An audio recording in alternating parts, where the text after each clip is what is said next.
everyone. Thanks for coming to this EnviroStars presentation, this Lunch and Learn on waste and wastewater.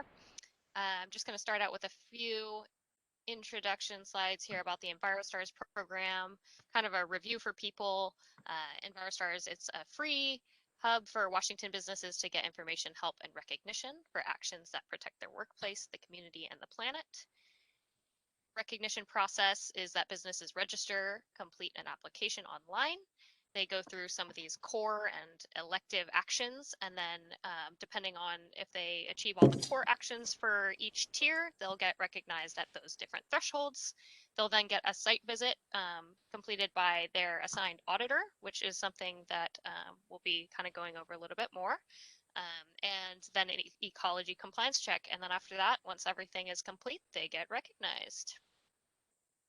And then to talk about the water, wastewater, and stormwater information will be Kelly here. So I'll go ahead and mute myself. And Kelly, just let me know when you want me to get to the next slide.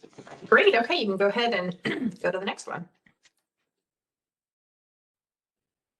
Great. Okay, so what I'm going to cover here are three topics. So in the pollution prevention audit group, that covers both hazardous waste and stormwater. So the hazardous waste was already covered on a previous webinar, but I want to make sure we cover stormwater. So we're going to cover it there.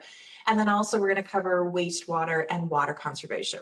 So I work for Seattle Public Utilities. I'm the water conservation manager. So the water conservation piece is really kind of my core area, but I have done work in stormwater and wastewater, and that falls under what SPU does. So I thought I could cover those as well. So you get me for all three topics. And next slide. So we're going to cover water first, the water audit group. Now the goal here is to help businesses use water efficiently as possible. So next slide. I want to just start off and talk about what are the top business benefits. And so it's really like, what's in it for the business? I've ordered these kind of from high to low in terms of what I think about are kind of the selling points or what the businesses would be most interested in. And so they are talking about saving money, the recognition, environment, and stretching supply. So when it comes to saving money, that's the kind of the number one message we lead with businesses. And SPU last year did some research, and we came up with some language out of that we're using, and I thought that might be useful to share. So we're using a phrase where we say, using water wisely can help you get the lowest utility bill possible. And then we also say, in many cases, saving water will help you manage your sewer and energy bill as well. And we think the phrasing is really important. So I put in two nuances there. And the first one really is about this phrasing. And it's really just to remind us all that consumption, how much water the business is actually using, it's just one factor that goes in the bill. But there's also the rate and the base charges. And several decades ago, when SPU was really aggressive on water conservation messaging, we got some feedback that wasn't so positive from the community, where they said, hey, you told us to conserve, and we did, and our SPU bill went up. And it's like, oh, well, there's other things that influence their bills, and there's inflation, the rates are always going to go up. We had, certain infrastructure costs. We were building a new treatment plant and covering our in-town reservoirs. So all these things have to get covered. And the customer, of course, doesn't understand all that. So we were going out to them with this message of conserve water and save money on your, reduce your water bill. And it's more nuanced than that. So now we're really nuanced about that language we use. You definitely want to talk about saving money, but the language around it, we use that get the lowest utility bill possible. And so I thought that would be useful to share. Another nuance is that some businesses that you're engaging with, they actually may not pay their water or sewer bills directly. So maybe that it's included in their rent, and their tenant and the building owner just includes it in their rent. Maybe it's handled by a property manager and they never see the bill directly. So just, something to think about. The recognition is huge. So talking about, getting recognized by your customers and the public is big. The environmental message, again, here's some of the language that we're using out of our research. So when you conserve water, you help our ecosystems thrive for generations to come. And we share our water with the entire ecosystem. Each gallon you save stays in our rivers and lakes to sustain salmon, wildlife, and forests. And then stretching supply, this is the one where it's really important for us as a water utility. For the business, it may be, not as directly related, which is why I put it last here, but still sending that message. And the phrase that we use is future generations are counting on us preserve water resources. That tested really well in testing we did. So that's what I think about in terms of when you're talking to a business and why should they care about water conservation. These are the things that we talk about. Next slide. So I'm going to go through the actions that are in the checklist, and I actually want to cover all of the actions. I'm not sure all the presentations did this, but I just want to make sure that you guys see all the different actions that are out there. You're probably aware there's 20 different checklists for 20 different sectors. There's a lot of overlap. So a lot of the actions are on most of these, but there's some actions that are on, a few and not the other. So I'm going to do a high level of all of them. The language that's on the slides is the actual language from the checklists. Aside from the bold piece, it's just my personal shorthand phrase. And if you start to feel overwhelmed, I'm gonna have 3 slides. Don't get worried, because at the end, I'm gonna high grade what are the top 3, but I just do wanna kind of cover all of them at a high level. So I'm gonna just kind of run through the bold language here. So the core actions, there's 3 of them. So it's talking about leaks, not having running water, and thawing food in the refrigerator as opposed to running water. So next slide. The non-core actions was funny because I had to remind myself as I was preparing this presentation, we have a ton of non-core actions for water. There's actually 2 slides. There's 17 of these. So again, I'm just going to cover the bold piece, and I figure we're going to make this presentation available to you. So I just wanted to have it all there so you have a resource for it, but I'm not going to read through or go into detail on all these. But on water, we talk about monitoring your bill, a lot about different fixtures and equipment and infrastructure, so about efficient toilets, urinals, faucet aerators, no hosing down of water, sweeping instead. For anyone who's in food service related, things like pre-rinse spray valves, full dishwasher loads, using the 3-sink system for manual dishwashing, and serving water on request. Next slide. So rounding out these non-core actions, efficient shower heads, full laundry loads, commercial car washes, cooling tower information, pools, no once through cooling. And if they are involved with their outdoor environment, then information on efficient plants, and then irrigation controllers. So next slide. So that's 17 if you were paying attention. And so if you felt really overwhelmed, but what should I really be talking to them if I'm going into business? It's really these top 3. So I'm going to walk through these, and not only, I didn't just want to list what they are, but I want to explain why I think they're important to be on kind of the top list. So the first one is leaks. The language in the checklist says check for and repair leaks. And the reason I think it's important to have this on here is that, number one, leaks are common. So a lot of businesses, homes too, but businesses, they leak.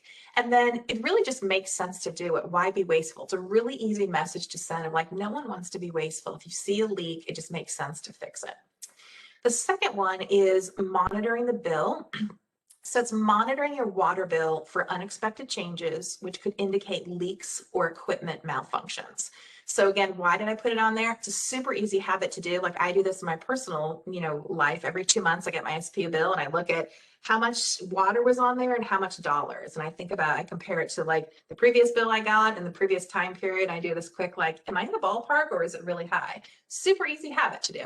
It's also no cost. We'd like to have a lot of things that are either no cost or low cost. And then a nuance here again to remind everyone that some businesses may not actually see their water bill directly. The third one is about toilets. So installing water sense toilets that use no more than 1.28 gallon per flush.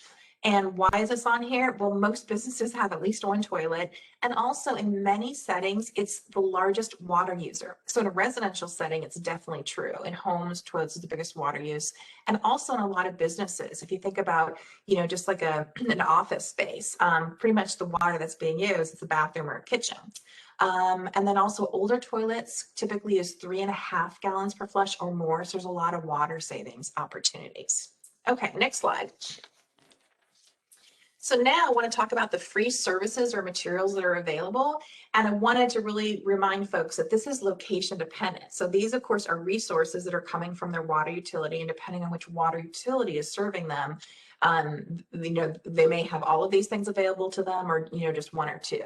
So starting out in terms of EnviroStars materials. So in terms of EnviroStars signage on Basecamp, and I think there's going to be a email going out to folks, soon, kind of highlighting again all of the resources and the EnviroStars branded resources. There's some signage to encourage leak reporting. So it's the top image there is the EnviroStars signage on that. Other signage utilities often tend to have signage related to this to support either employee or customer best practices.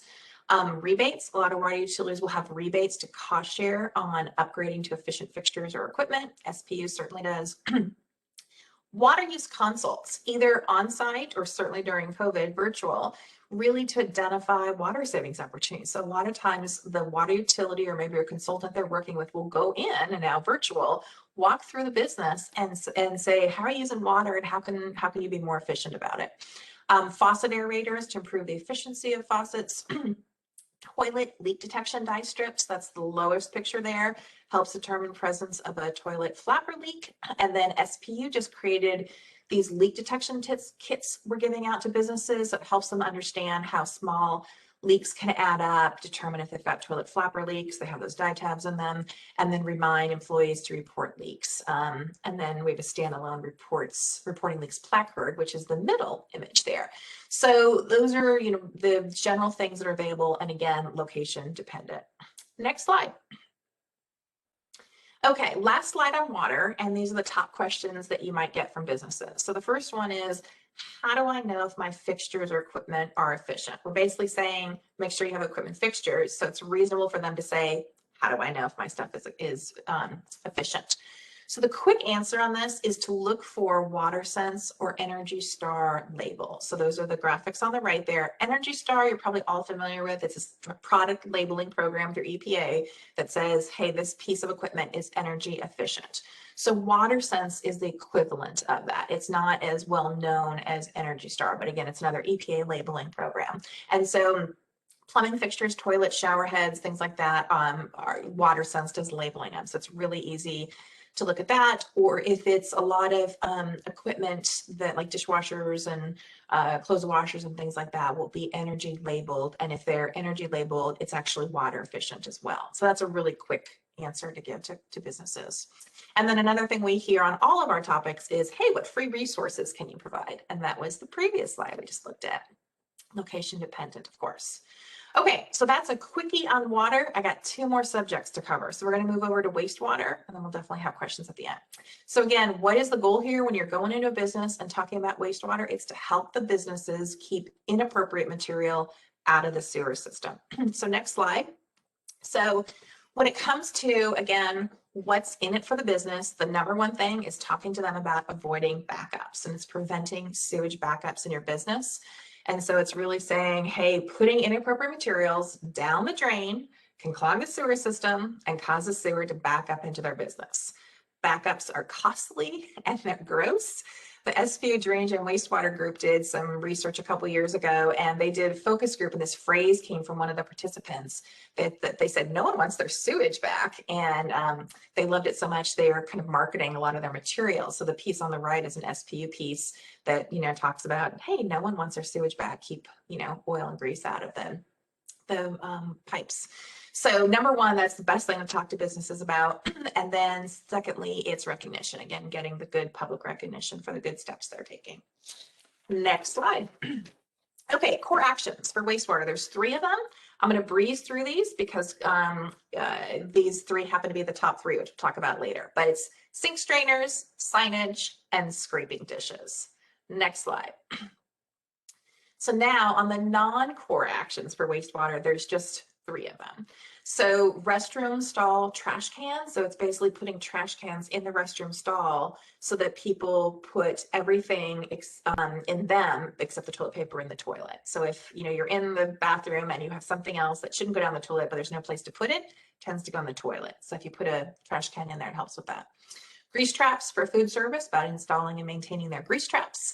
And then cooking oil, if they've got cooking oil, recycling and properly storing of that. Next slide. Okay, so what are the top 3? They happen to be the 3 core.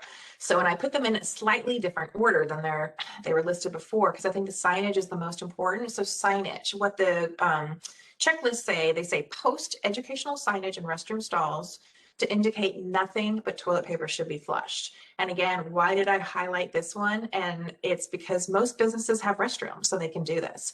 It's also low cost. So again, some of the action items, they range from either no cost to low cost, or some of them are much higher cost. And we want to make sure that we have a lot of those low cost, no cost options for businesses. Next one is the sink strainer. So this is about placing strainer baskets in the sink drains to catch the food waste and then putting that food waste in a compost bin if they have compost in their service area. So again, why did I focus on this? Most businesses have some sort of a kitchen, even if it's tiny for the employees. So we're not just talking about food service organizations here. Think about, where you work or where you used to go to work before COVID. And usually there's at least some sort of a small kitchen there with a sink. And so every business can do this, and it's also low cost. Scraping dishes. This is about scrape or wipe dishes and pans to remove those fats, oils, and grease, otherwise known as fog, before washing. And again, most businesses have some sort of a kitchen, and this one here is no cost. And so that makes a lot of sense to focus on that. Okay, next slide. So what free services or materials can we provide them? Again, location dependent. So the first one, EnviroStars signage is available to support that flushables message. So that's the image on the far right, the where does it go? And it's highlighting, it's a very clean visual. Hey, toilet paper only goes down the toilet.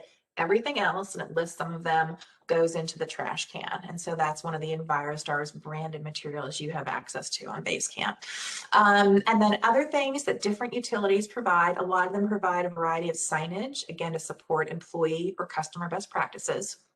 And then for SPU, we at least do these other two ones. So restroom trash bins, that's the lower picture of the two that are stacked together to support that flushables toilets. We actually give out those bins and there's some labeling on it.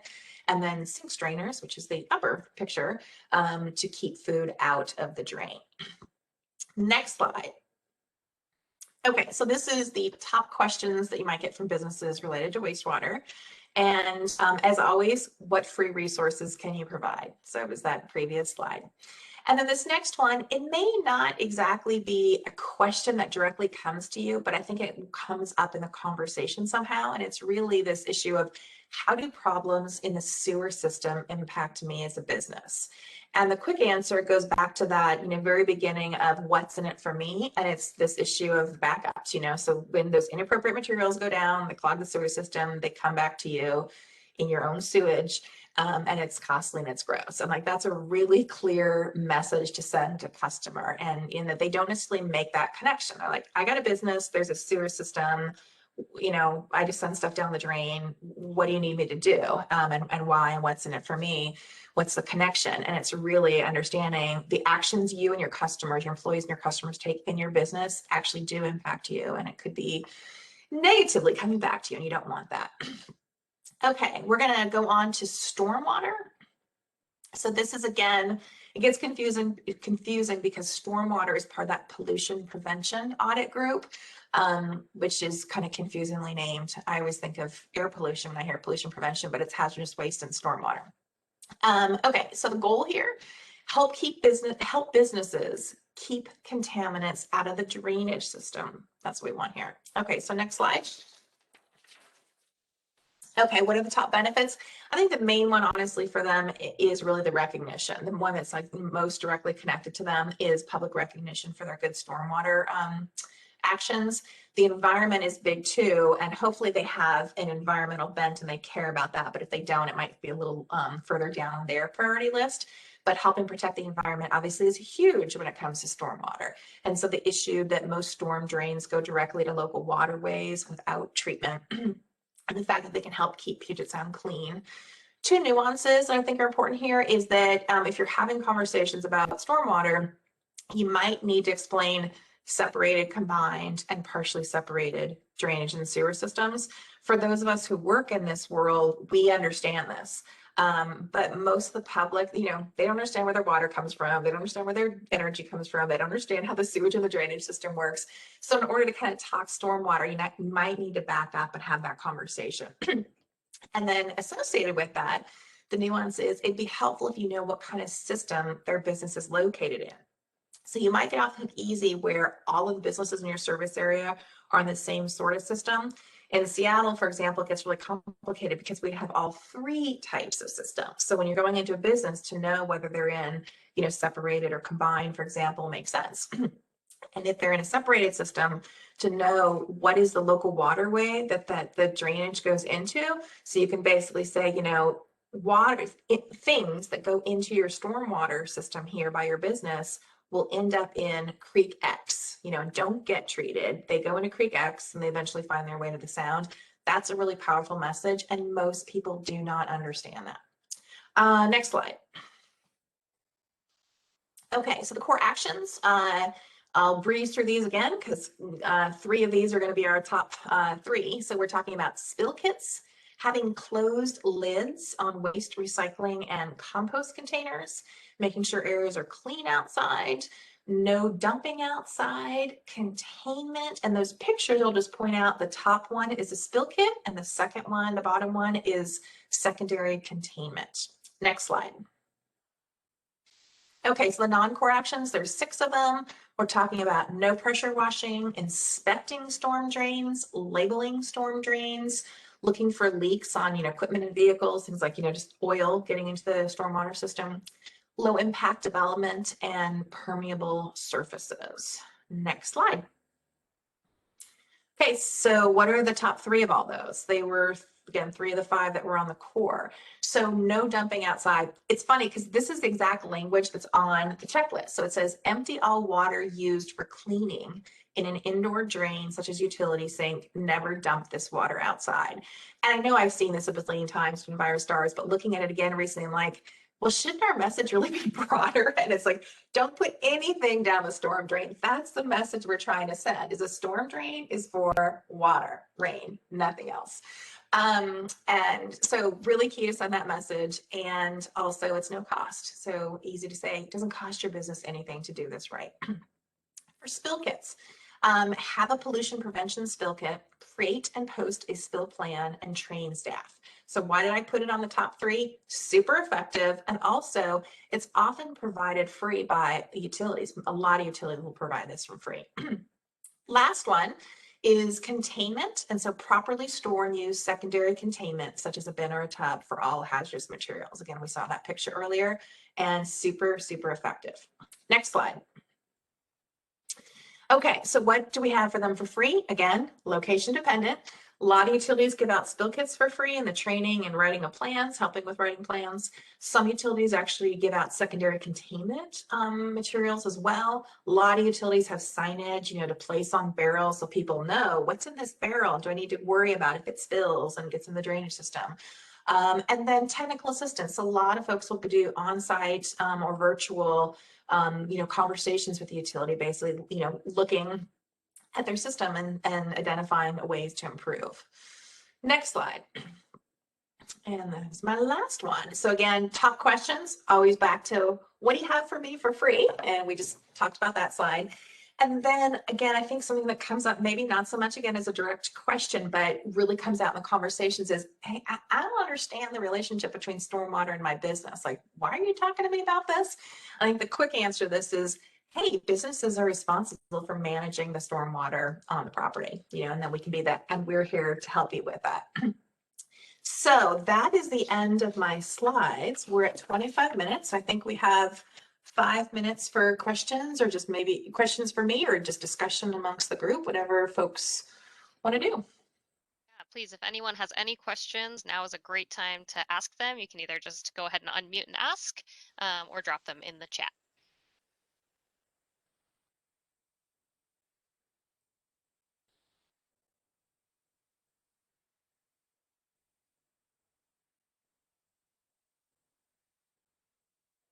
And if anyone on the call goes into businesses and talks to them about these 3 topics and has anything they want to add, certainly welcome hearing from you too.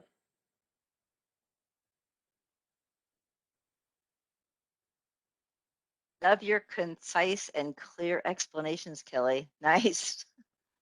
Also, a lot of your stuff really cool overlaps with our stuff, and we also can provide spill kits and secondary containment and all that good stuff as well if they're in King County and in Seattle. So if you want to, we can help. You know, we can piggyback with you. Yeah. Yeah, just to be clear, so the free resources I was listing, those are not necessarily all SP resources. I was just saying, what's the full list of resources that I see available? So Gotcha. certainly if SPU is providing them, I put it on the list, but I went through a lot of the materials on Basecamp recently just to remind myself what was available, what EnviroStars resources are available and other things. So it's not just the SPU list, it is what collectively I see is available from utilities. And that's where I said it's location dependent. So not all those things are available to every business. It depends where they are and who is the utility providing service, wastewater, stormwater services. Thanks for that clarification. Awesome. Hi, this is Kim. I had a quick question, and I joined late, so apologies if you already said this, but I was curious, who does the stormwater and wastewater inspections for businesses? Is it always just their utility provider, or is there one specific agency? Yeah, so that's a great question. Again, it depends on where they are. So like in Seattle, I worked for Seattle Public Utilities, Department of the City of Seattle, and Seattle Public Utilities provides all three services, and they're different people. So like we would come out, my group, water conservation, would come out and talk water conservation. But if it's stormwater, there's like stormwater inspectors for the City of Seattle, and for wastewater, there's wastewater, particularly folks looking at fog and fog inspections. So it really depends on where you are. And in some cases, it might be kind of the same organization or branch within the same organization. And in other cases, it might be varied. So it could be a separate, sometimes they're in an area where they're served by a water utility and there's a separate like a water district or a water and sewer district. And so maybe that organization would talk to them about water and sewer, but there's a separate stormwater organization, or maybe it's the county. So it really does vary. And that's where Sure. Go ahead. So I previously worked in stormwater for a small city on the east side, and I was just curious, like, so specifically City of Newcastle, and I never got any like calls to go out to businesses in Newcastle for stormwater related things for EnviroStars, and I'm sure there's some EnviroStars businesses in Newcastle. So I was curious, kind of in that situation, who would be doing that for businesses that are not served by SPU and do have a stormwater utility. Well, it would be the stormwater utility, but not all stormwater utilities are as active as others. So maybe it sounds like if you worked for the stormwater portion of the City of Newcastle, it's maybe that Newcastle just chose not to do kind of on-site assistance where other utilities do. So part of it is a little bit of a choice of what services the actual utility decides to provide to their business customers or to their residential customers. So hopefully that helps a little. Yeah, thank you. I know, for example, Redmond is, or now maybe they have been, I forget if they still are EnviroStars member, but their rep was the person who did all their stormwater inspections, and they were very involved in stormwater, and that's an east side city. So it's very location dependent. Looks like we have about 1 minute left. We have one last question in the chat here. Stephanie is wondering, do we have a Basecamp doc that is before you go that would have links to maps that we would check to see if CSOs and others combined through, kind of what Kelly was saying. Just want to be clear on the acronym. Sorry. Yeah. So that probably, other people jump in here too, but it probably depends on their area. So like in Seattle, we definitely make sure that there's a map showing our different combined, separated and partially separated sewer and drainage areas, so that they have a map and they know what area they're in. It doesn't locate CSOs necessarily, but just kind of what drainage system they're in. And I bet that probably varies by jurisdiction. Yeah. Okay. Thank you. I have a 1:30 I need to be at, so I'm going to pop off, but I'll stay for just one more minute. Yeah, absolutely. And it looks like we're at time anyway. So I just wanted to thank everyone for coming. Thank you so much, Kelly, for that awesome and very comprehensive presentation. You got some nice comments in the chat about it. So again, this is being recorded. If you would like a copy of it or the link to it, I will be uploading it to Basecamp, and I'm happy to send a link as well out. So just feel free to contact me directly, and I can get you a copy of it. Otherwise, hope you all learned something and have a great day. Bye, everyone. Thanks.